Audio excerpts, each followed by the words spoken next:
Pernahkah kamu bayangkan bagaimana nasib dari sampah-sampah yang kamu buang setiap hari? Mulai dari sampah organik, sampah kertas, dan sampah plastik. Ternyata sampah kamu hanya menjadi tumpukan sampah saja dan tidak diolah loh. Dari 64 juta ton tumpukan sampah setiap tahunnya, hanya 10% yang berhasil didaur ulang. Masalah-masalah tersebut mengganggu SDG nomor 13 dengan penanganan perubahan iklim dan nomor 8 dengan adanya pertumbuhan ekonomi. Di Indonesia telah menerapkan beberapa solusi. Yang pertama yaitu bank sampah, lalu yang kedua ada TPS 3R, lalu yang terakhir ada PLTSA, yaitu pembangkit listrik termal dengan uap supercritical steam dan berbahan bakar sampah atau gas metana sampah.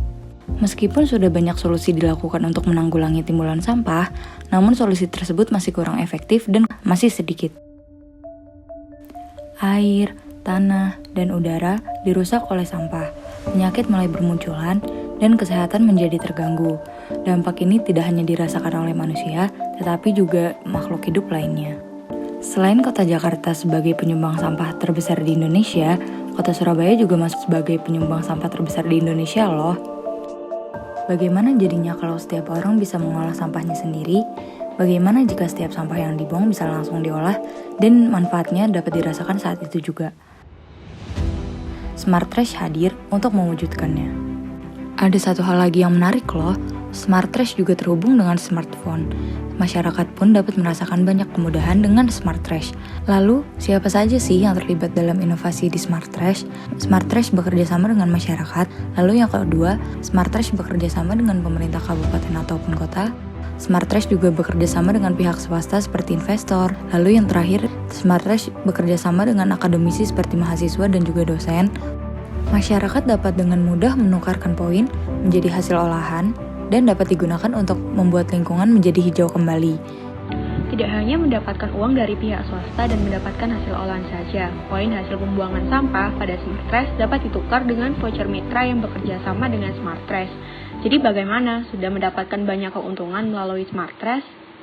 Smart Trash menggunakan penerapan Artificial Intelligence untuk material recognition, pengolahan sampah, sensor volume sampah, penukaran sampah menjadi poin melalui smartphone. Penerapan panel surya untuk sumber energi utama dengan daya 1,14 kW per hari dengan 5 jam cahaya matahari. Penerapan alat pengharum otomatis berguna untuk menetralkan bau yang tidak sedap pada sampah organik serta otomatis dengan waktu yang ditentukan dari 5 hingga 40 menit. Proses pembuatan kompos dengan unit komposter larutan EM4 dengan 70 liter sampah. Proses pengolahan kertas menjadi kertas daur ulang sebanyak 50 liter sampah kertas diolah menjadi bubur kertas. Proses deinking, pemutihan dan penambahan serat, pencampuran dan pemanasan. Penerapan pres hidrolik dengan piston hidrolik untuk kompresi 30 liter sampah botol plastik.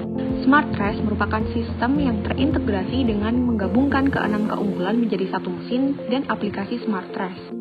Bagian belakang mesin akan terbuka secara otomatis dengan pengaturan panel ketika akan mengambil hasil olahan. Tentunya langkah implementasi harus dilakukan secara bertahap untuk menerapkan Smart Trash pada lingkungan sekitar kita. Nantinya alat ini akan disediakan setiap satu RT untuk pemukiman warga. Jika diterapkan pada seluruh kota Surabaya, terdapat kurang lebih 27.935 tempat sampah. Dan Smart Trash dapat mengolah sebanyak 141.833 ton per bulan, sehingga dapat mengurangi limbah sebanyak 38.167 ton.